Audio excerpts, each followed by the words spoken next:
बात करना चाहता हूं। मान्यवर संजय राउत जी ने कहा कि मोदी जी विदेश जाते हैं तो उनका सम्मान होता है, कोई उनका ऑटोग्राफ मांगता है, कोई उनको झुककर नमन करता है, कोई उनसे अपॉइंटमेंट मांगता है, कोई मोदी इज द बॉस कहता है। वो सम्मान मोदी जी का नहीं है, देश का सम्मान। मैं यही कहना चाहता हूं, हमारे मन में कोई मुगलता नहीं है कि नरेंद्र मोदी व्यक्ति का सम्मान है, ये नरेंद्र मोदी नाम के देश के प्रधानमंत्री का सम्मान है। मगर इतने सारे देश के राष्ट्रपति, प्रधानमंत्री, राष्ट्राध्यक्ष भारत के प्रधानमंत्री को सम्मान देते हैं, इससे देखकर आप भी जरा देना चालू करो तो थोड़ा अच्छा दिखेगा। मान्यवर कम्युनिस्ट पार्टी के 2 सदस्यों ने मेरी पार्टी का उल्लेख देकर कहा कि मेरी पार्टी का आजादी के आंदोलन में कोई इतिहास नहीं है, हिस्सा नहीं।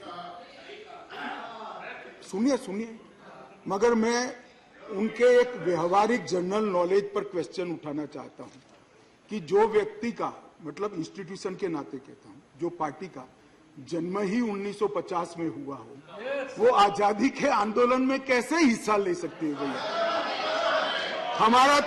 हमारी पार्टी का जन्म ही 1950 में हुआ, हम कैसे आजादी का आंदोलन लड़ेंगे?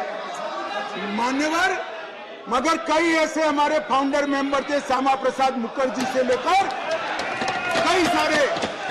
आज बंगाल अगर भारत में है तो श्यामा प्रसाद मुखर्जी के कारण है, और अगर आज कश्मीर भारत में है तो श्यामा प्रसाद मुखर्जी के कारण। और मान्यवर ये कह रहे थे ये नागपुर से इशारा आता है, नागपुर से। ठीक है भाई, चलो 1 सेकंड के लिए मेरी बात मान लो, नागपुर से इशारा आता है, आपकी बात को मैं मान लेता हूं, मगर नागपुर तो भारत का हिस्सा है, रसिया या चीन नहीं है। आपकी पार्टी तो रसिया और चीन से इशारा लेती थी। मान्यवर ये मुझे क्या कह रहे हैं? कम्युनिस्ट पार्टी बात कर रही है देशभक्ति की, कम्युनिस्ट पार्टी देशभक्ति की बात कर रही है। मान्यवर इनको ये ठीक नहीं लगता। मान्यवर चिदंबरम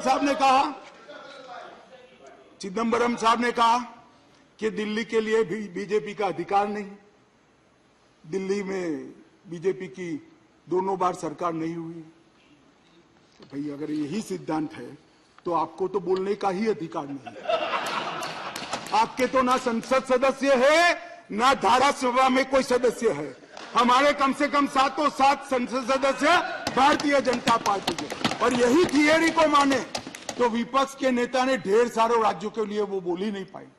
यूपी के लिए नहीं बोल पाएंगे, बिहार के लिए नहीं बोल पाएंगे, बंगाल के लिए नहीं बोल पाएंगे, ओडिशा में नहीं बोल पाएंगे, नॉर्थ ईस्ट में।